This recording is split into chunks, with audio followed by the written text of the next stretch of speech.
I found the photo in my mother's purse while looking for a breath mint. That is the part I still remember most.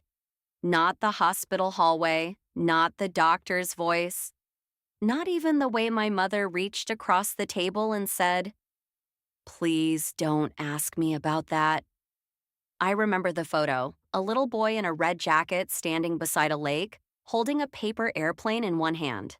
On the back, in faded blue ink, someone had written, "Daniel, age 6." I did not know any Daniel, but my mother did. "My name is Rachel Morgan. I was 38 years old when I found that picture, and until that afternoon, I believed I knew the shape of my family. It was not a perfect family, but it was simple. There was my mother, Evelyn. There was me. And there was the long silence where my father used to be. My father died when I was 3. That was the story I grew up with. A car accident on a wet road outside Dayton, a closed casket, a young widow with one little girl and no time to fall apart. I did not remember him. Not really. Sometimes I thought I remembered his laugh, but I was never sure if the sound came from memory or from old home videos my mother kept in a shoebox under her bed. His name was Thomas. He had brown hair, kind eyes, and a dimple in his left cheek.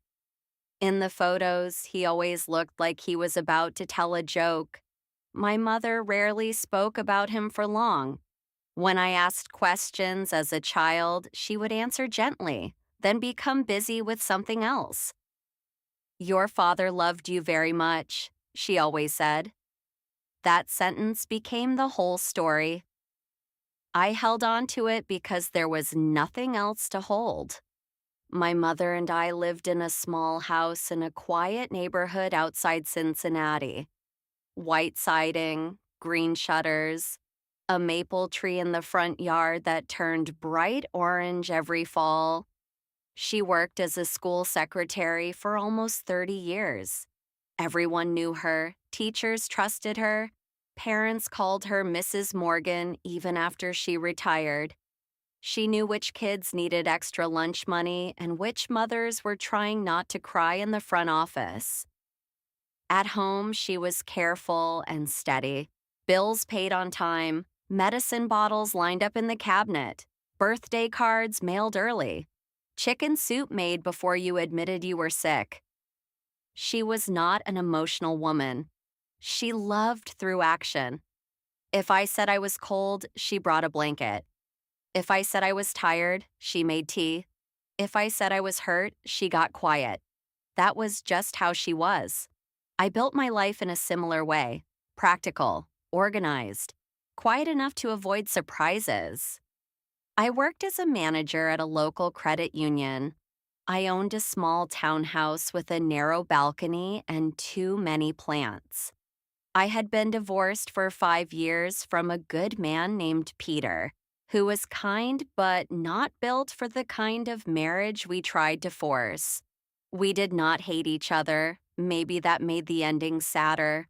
There was no betrayal, no screaming, no broken dishes. Just two people slowly admitting that polite loneliness was still loneliness. After the divorce, I spent more time with my mother. Sunday dinners became our ritual. She made pot roast or baked chicken. I brought dessert from the bakery near my office. We watched game shows after dinner and complained about contestants who guessed obvious answers wrong. It was not exciting. It was ours. Then my mother began forgetting things. Small things at first. She put her glasses in the freezer and laughed when I found them.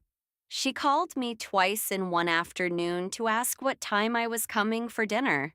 She left the stove burner on after boiling water for tea. When I brought it up, she waved her hand. "I'm 72, Rachel. I'm allowed to misplace a thought now and then." I wanted to laugh with her. Instead, something cold moved through me. My mother had always remembered everything: dentist appointments, teacher names, the exact amount of money I earned at my first summer job, the color of the dress I wore to eighth grade graduation. So, when she forgot the name of the street she had lived on for 40 years, I made an appointment with her doctor.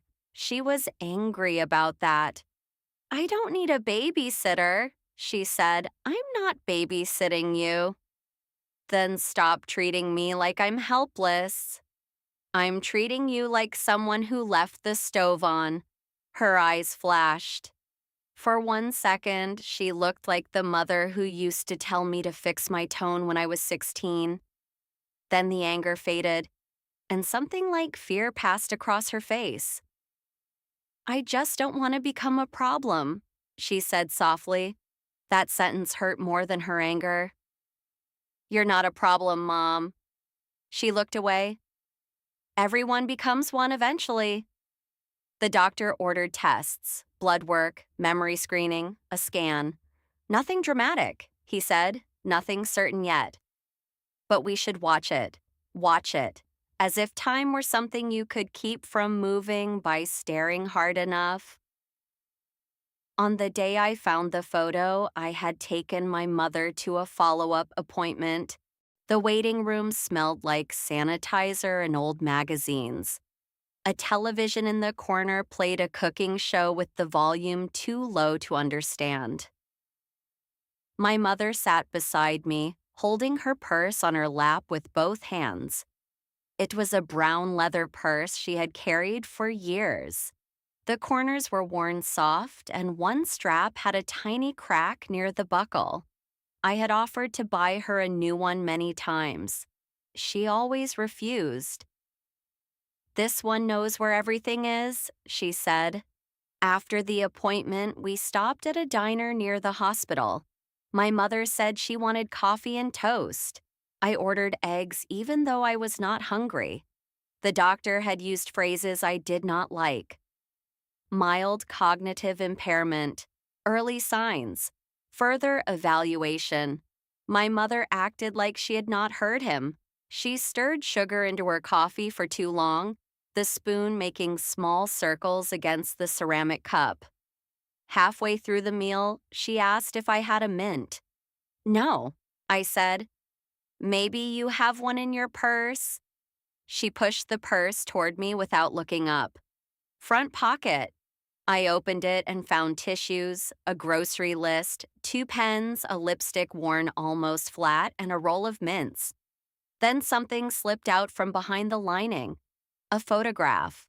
Old, soft at the edges, folded once down the middle. The little boy in the red jacket. The lake. The paper airplane. Daniel, age 6. I stared at it. My mother noticed the silence before she noticed the photo. "What is it?" I turned it toward her. "Who is Daniel?"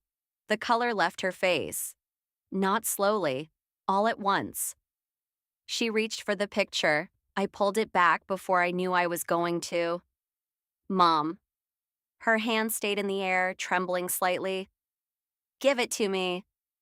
"Who is he?" Her mouth opened, then closed. Around us, the diner continued as if nothing important had happened. Coffee poured, silverware clinked. A waitress laughed near the counter. My mother whispered, "Please don't ask me about that." That was the first time in my life I felt truly afraid of my mother's silence. I placed the photo on the table between us. "You've carried this in your purse?" It didn't get there by accident. She stared at it as if it might disappear if she looked long enough. "Rachel, not here." "Then where?" She folded her napkin, unfolded it, folded it again. "Home." The drive back was almost silent. Rain started halfway there, soft at first, then heavier. My mother watched the passenger window, her hands folded tightly over her purse, as if I might reach inside and find another life. When we got to her house, she did not go to the kitchen like usual. She went straight to the living room and sat in the armchair by the window. That chair had been my father's once. Or so she told me. It had a faded blue cushion and wooden arms polished smooth by years of hands. My mother never sat there when I was younger. After I moved out, she began using it every morning with her coffee. I sat across from her on the couch. The photo rested on the coffee table. "Tell me," I said. She looked at me for a long time.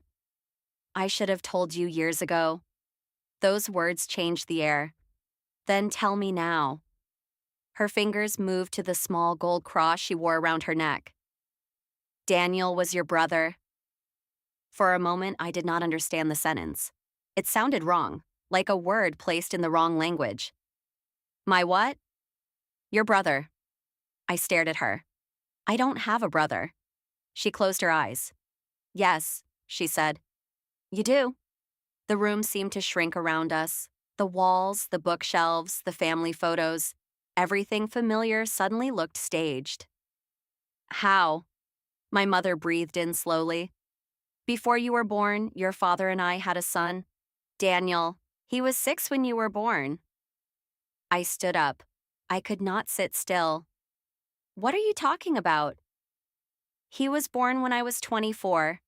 Your father and I were young. Too young, maybe. But we loved him." I looked around the living room at the photos on the walls. Me as a baby. Me on my first day of school. Me with my mother at Christmas. My father in a wedding photo. No Daniel, not one. "Where is he?" My mother pressed her lips together. "That's complicated."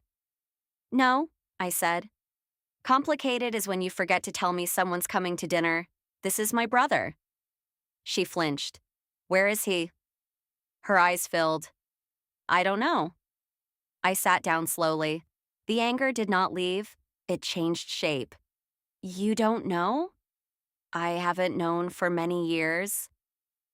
The story came out in pieces, like she was pulling glass from an old wound. Daniel was my father's son from a relationship before my mother. His birth mother, Laura, struggled with addiction and left when Daniel was 2. My father raised him alone for a while, then met my mother. She helped raise him, loved him, she said, packed his lunches, took him to school, sat beside him when he had nightmares. When my mother and father married, Daniel called her Evie, not Mom. Evie. Then I was born. For a while, they were a family. My mother said Daniel used to stand near my crib and make paper airplanes from grocery receipts. He would toss them gently toward me and say he was teaching me how to fly. I had no memory of this.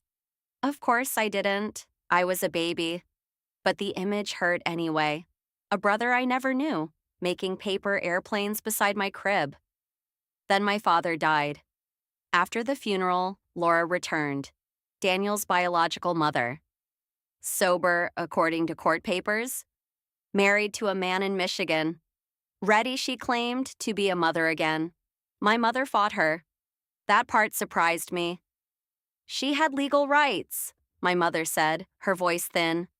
I had love, but love is not always enough in court. Daniel was sent to live with Laura. My mother tried to maintain contact at first, phone calls, letters, birthday gifts. Then Laura moved. The number changed. Letters came back. Eventually, the trail went cold. "You let him disappear?" I said. The words were cruel. I knew they were cruel, but I said them anyway. My mother's face crumpled. I had just buried my husband. I had a baby. I had no money for lawyers. I was 31 years old and trying not to fall apart in front of you. I looked away. The clock on the wall ticked loudly. "Why didn't you tell me?" She wiped her cheek with the edge of her sleeve. "At first you were too little." "And then?" "Then it hurt too much." I laughed, but there was no humor in it. "For you?" "Yes," she said quietly. "For me." That honesty took something from my anger because it did not defend itself. I used to dream he would come back, she continued. Every time the phone rang, every time a letter came, I thought maybe. And then years passed. You grew up, you were happy.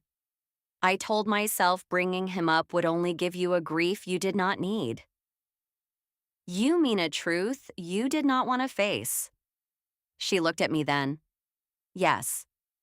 For the first time, I saw not the mother who had kept a secret, but the woman who had been living inside it. I was not ready to forgive her, not even close. I picked up the photo. Do you have more? She hesitated. That was answer enough. Where? In the attic. We climbed the narrow attic stairs together. The air smelled like dust, cardboard, and old insulation.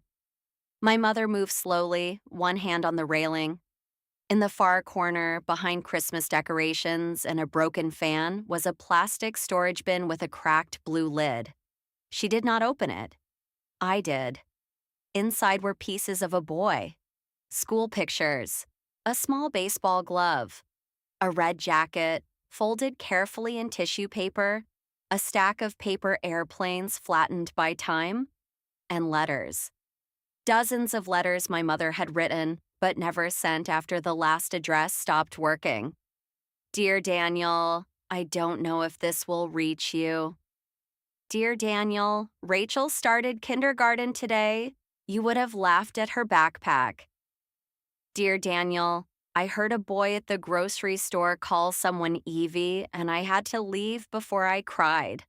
I sat on the attic floor and read until my eyes blurred. My mother sat across from me, silent. You kept all of this, I said. Yes. But you never told me? No. Both things were true. That made it harder. Over the next week, the secret became a living thing between us. I went to work, answered emails, approved loan paperwork, smiled at customers. Then I came home and searched online for a brother who might not want to be found.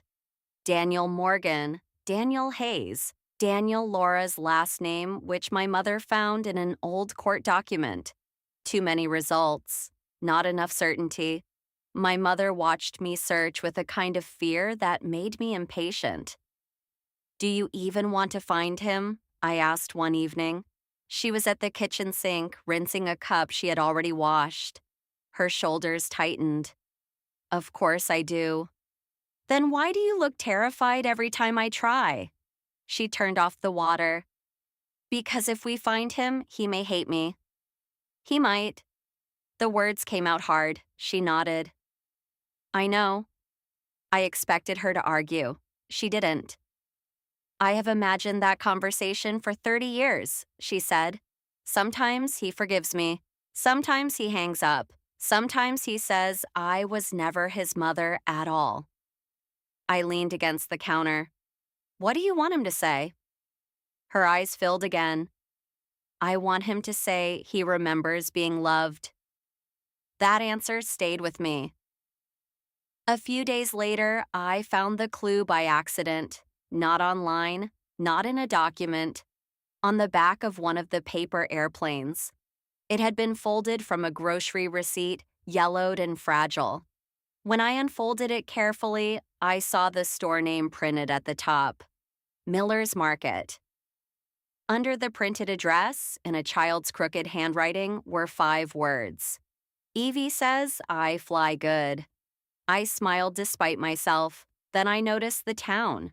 Lakeside, Michigan. My mother had said Laura moved to Michigan, but she never knew where. Maybe this was nothing. Maybe the receipt came from a family trip before Daniel left. Maybe it meant nothing at all. Still, I searched. Miller's Market, Lakeside, Michigan closed years ago, but a local newspaper archive mentioned a youth baseball team sponsored by the store in 1998. There was a team photo. I enlarged it. A row of boys in green uniforms. One of them had dark hair, serious eyes, and a face that made my chest tighten. I called my mother into the room. She looked at the screen and gripped the back of the chair.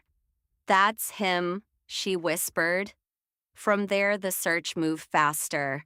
The newspaper listed a coach. The coach had an obituary. The obituary named surviving players in a remembrance post. One of them was Daniel Hayes, now living in Grand Rapids.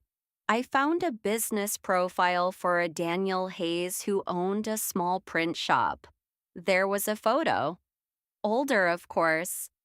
A man in his 40s, standing beside a counter with flyers and wedding invitations displayed behind him. Same serious eyes. My brother. Maybe. I stared at the phone number for almost an hour. My mother sat across the table, hands folded so tightly her knuckles looked white. "You should call," she said. "Me? He doesn't know you. He may answer you before he answers me." I almost said that was unfair. Then I realized unfair had been sitting at our table for 30 years. So I called. The phone rang 4 times. A man answered. "Hayes Print and Paper. This is Daniel." His voice was ordinary. That made it worse. Not dramatic, not mystical. Just a man at work, answering a phone, unaware that his past had finally found the number. "Hi," I said, and my voice shook. "My name is Rachel Morgan. I think we may be related." Silence, then paper rustled. "What did you say your name was?" "Rachel Morgan." Another silence. When he spoke again, his voice was quieter. "Are you Thomas Morgan's daughter?" My eyes filled before I could stop them. "Yes." He exhaled. "I wondered if you knew." That sentence opened something in me. "You knew about me?" "Bits and pieces." I looked at my mother. She had covered her mouth with one hand. Daniel said, "I remember a baby. Not much. Just your crib and a woman singing in the kitchen." I closed my eyes. "Evie," I said. The line went silent. Then he said, "Is she alive?" My mother began to cry without sound. "Yes." He did not speak for a long time. I thought he had hung up. Then he said, "I'm not sure I can do this." "I understand. I spent a lot of years thinking she gave me away." The words hit my mother even though she could only hear my side. "She didn't," I said. "I was 6. "I know." "No," he said. "You don't." He was right. I didn't. We ended the call without promises. He took my number. He said he might call back. He said he needed time. My mother did not ask what he said right away. She just sat at the table, crying into both hands. "He thought I gave him away," she whispered. I wanted to comfort her. I also wanted her to feel it. That was the ugly truth. Part of me thought maybe pain was the price of secrecy. But that night, alone in my townhouse, I opened the photo again on my phone. Daniel as a grown man. Daniel as a boy in the team picture. Daniel in the red jacket. And I wondered what he had been told. Maybe he had grown up believing the woman who packed his lunches stopped loving him when her real child came along. Maybe he had spent his life carrying a wound that my mother's silence helped deepen. The thought made me feel ashamed. Not for what I had done, for how quickly I had believed my anger was the whole story. Daniel called back 4 days later. "I want to meet," he said, "but not at her house." We chose a diner halfway between Cincinnati and Grand Rapids. My mother wore a navy sweater and brushed her hair 3 times before we left. She carried her brown purse on her lap the whole drive. Inside it was the photo of him in the red jacket. She looked very small in the passenger seat. "Are you okay?" I asked. "No." It was the most honest answer she could have given. The diner sat near a highway exit with red booths and chrome trim. It smelled like coffee, fries, and maple syrup. Daniel was already there when we arrived. He stood when he saw us. For a moment, nobody moved. He looked like my father in ways that hurt. Not exactly, but enough. The dimple, the shape of his shoulders, the way he held himself like he was ready to leave if the room turned unsafe. My mother whispered, "Danny." His face changed, not softened. Changed. "No one calls me that anymore," he said. "I'm sorry." He looked at her. "For what part?" The question was not cruel. It was tired. My mother nodded once, as if accepting the blow. "All of it," she said. We sat. The waitress came and left coffee none of us drank. At first, conversation came in broken pieces. Daniel told us Laura had stayed sober for a while, then relapsed when he was 12. Her husband raised him after that, a quiet man named Bill who taught him printing and never asked for more affection than Daniel could give. "I had a good life in some ways," Daniel said.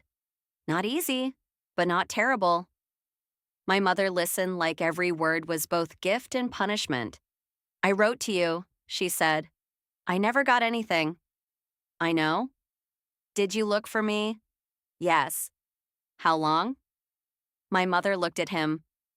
"Longer than I was brave, not as long as I should have." His jaw tightened. That answer was too honest to fight, but not enough to heal. He reached into his jacket pocket and took out a small object wrapped in cloth. He placed it on the table. A metal lunchbox, tiny, old, the kind children used for snacks. "I kept this," he said. My mother's hand went to her mouth. "You remember it?" "You put animal crackers in it," he said. "And notes." He opened it. Inside was one folded paper, worn soft from years. My mother's handwriting. "Danny, be good at school today. You are loved all the way to the moon and back. Evie." My mother covered her face. Daniel looked down at the note. "I used to read that when I wanted to believe someone had meant it." "She did," I said. He looked at me then, not angrily, carefully. "You grew up with her?" "Yes." "Was she a good mother?" The question caught me off guard. I looked at my mother, then back at him. "Yes," I said. "And no." My mother closed her eyes. "She loved me," I said slowly. "She cared for me. She showed up, but she also kept things too quiet. She thought silence protected people." Daniel nodded. "That sounds familiar." The meeting lasted 2 hours. There were no hugs at the end. No sudden family reunion. No movie ending in a diner parking lot.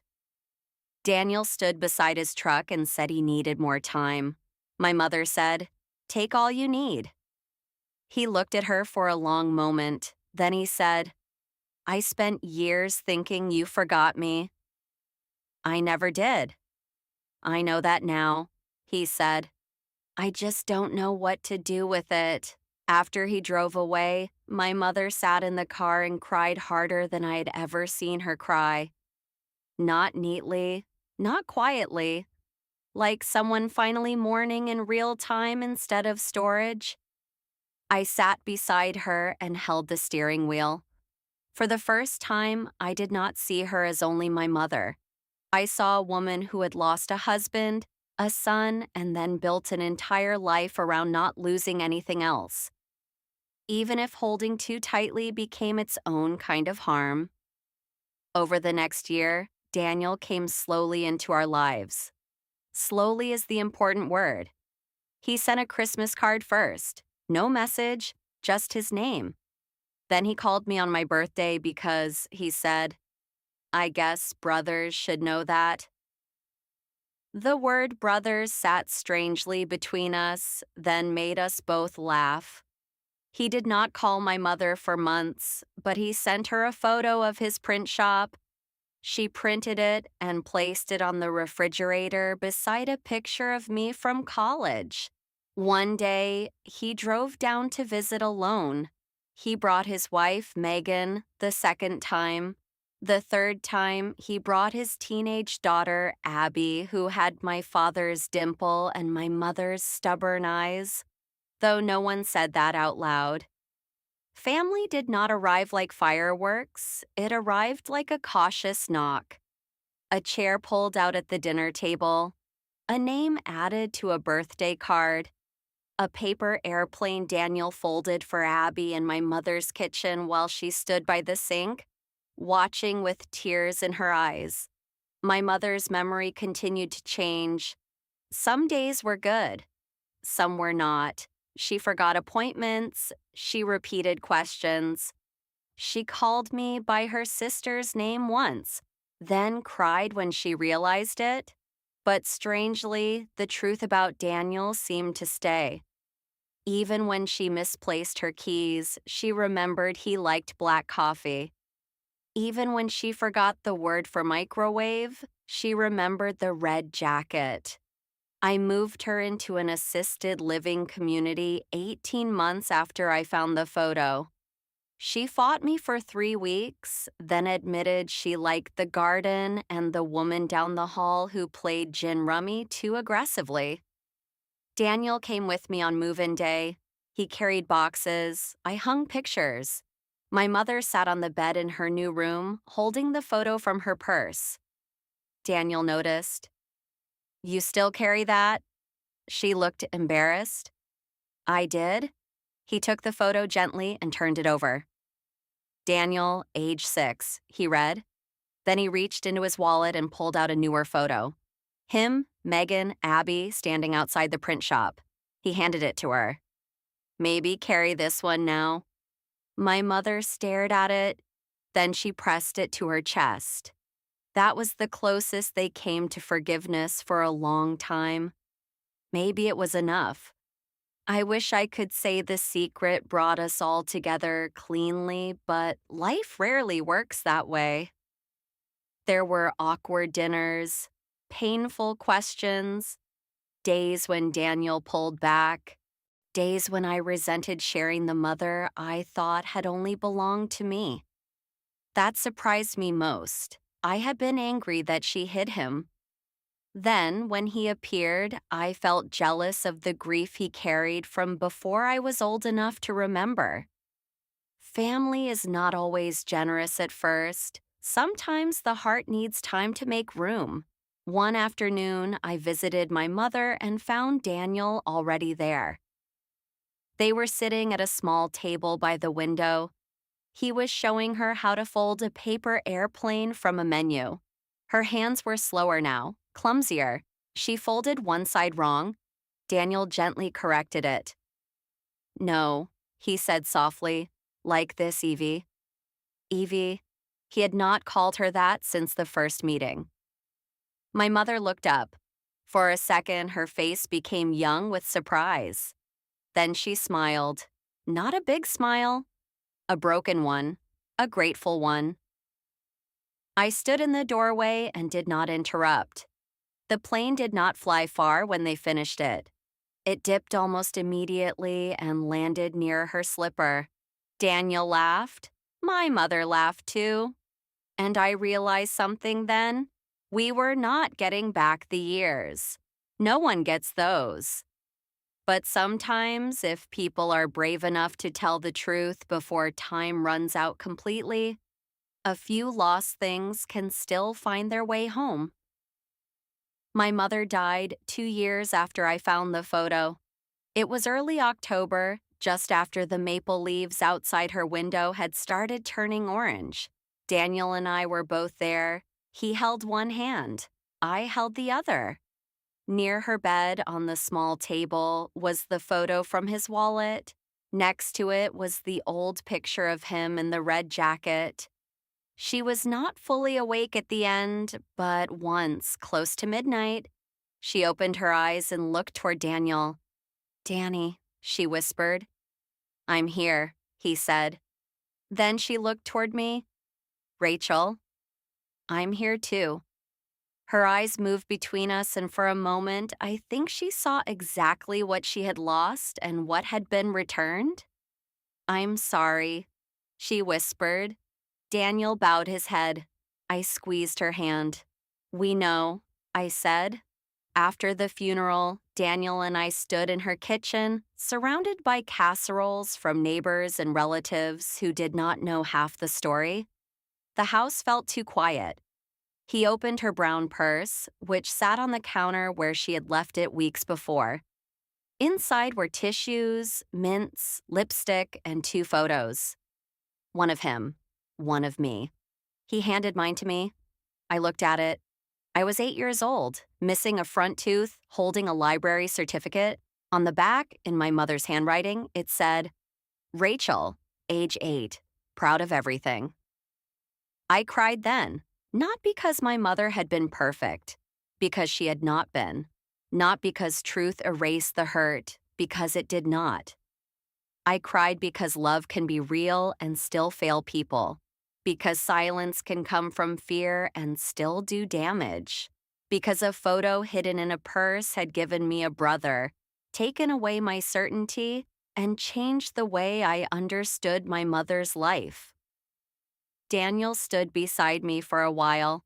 Then he folded a grocery receipt into a paper airplane and set it on the kitchen table. Old habit, he said.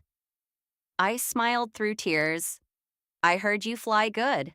He laughed softly. That was the first time I felt like his sister. Not fully, not easily, but truly. I keep the photo now in my desk drawer, the one of Daniel in the red jacket.